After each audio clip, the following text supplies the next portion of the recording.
दिल्ली की एक अदालत। सोचिए, सब कुछ सामान्य चल रहा है और अचानक एक आरोपी जज के सामने खड़ा होकर अपना जुर्म कबूल कर लेता है। आज हम बात करने वाले हैं इसी चौंकाने वाले मामले की, जिसने एक बहुत ही दुखद घटना को एक नया ही मोड़ दे दिया है।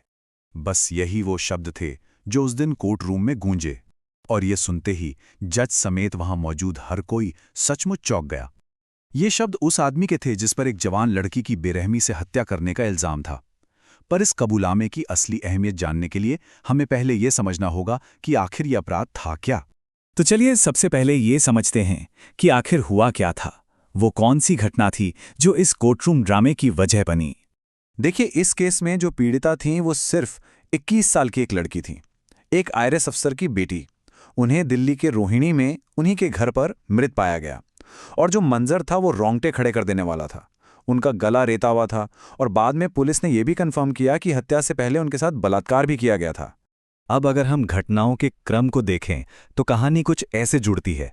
वारदात से करीब 2 महीने पहले आरोपी को नौकरी से निकाल दिया गया था। वो उनके घर में काम करता था। फिर जुर्म वाले दिन लड़की पर घर में हमला होता है और उसकी जान ले ली जाती है, और इसके ठीक 2 दिन बाद पुलिस उसे दिल्ली से मीलों दूर मुंबई में धर दबोचती है। तो सबसे बड़ा सवाल यही उठता है कि आखिर क्यों?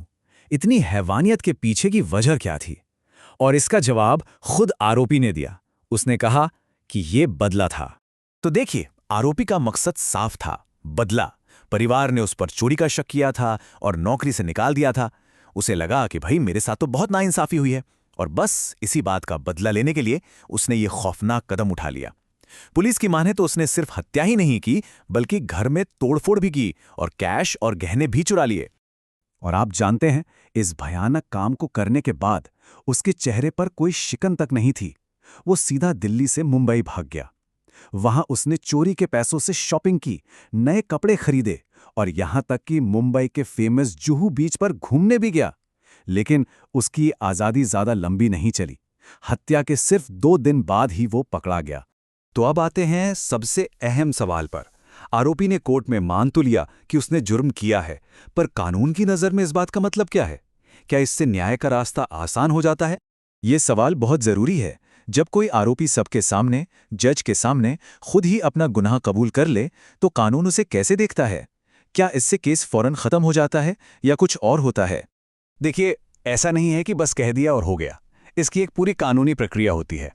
पहला स्टेप तो कोर्ट में हो गया, जहां उसने जुर्माना और जज ने उसे नोट कर लिया। लेकिन इसे एक पक्का सबूत बनाने के लिए सीआरपीसी की धारा 164 के तहत एक मजिस्ट्रेट के सामने इसे फॉर्मली रिकॉर्ड करवाना पड़ता है। और जब ये प्रक्रिया पूरी हो जाती है, तब जाकर इस बयान को ट्रायल के दौरान एक बड़े सबूत के तौर पर इस्तेमाल किया जा सकता है। तो फिलहाल की अपडेट ये है कि कानूनी कार्यवाही चल रही है और आरोपी जुडिशियल कस्टडी में, यानी जेल में है। अब ये केस आगे बढ़ेगा और इसी कबूलनामे और दूसरे सबूतों के आधार पर अदालत अपना फैसला सुनाएगी। आखिर में ये पूरा मामला हमें एक बड़े सवाल के साथ छोड़ जाता है। जहां सच तक पहुंचना अक्सर बहुत मुश्किल होता है, वहां इस तरह का एक सीधा कबूलनामा न्याय के रास्ते को कैसे बदल देता है? क्या ये सच को तुरंत सामने ले आता है, या फिर मकसद और इंसाफ को लेकर कुछ और भी गहरे सवाल खड़े कर देता है?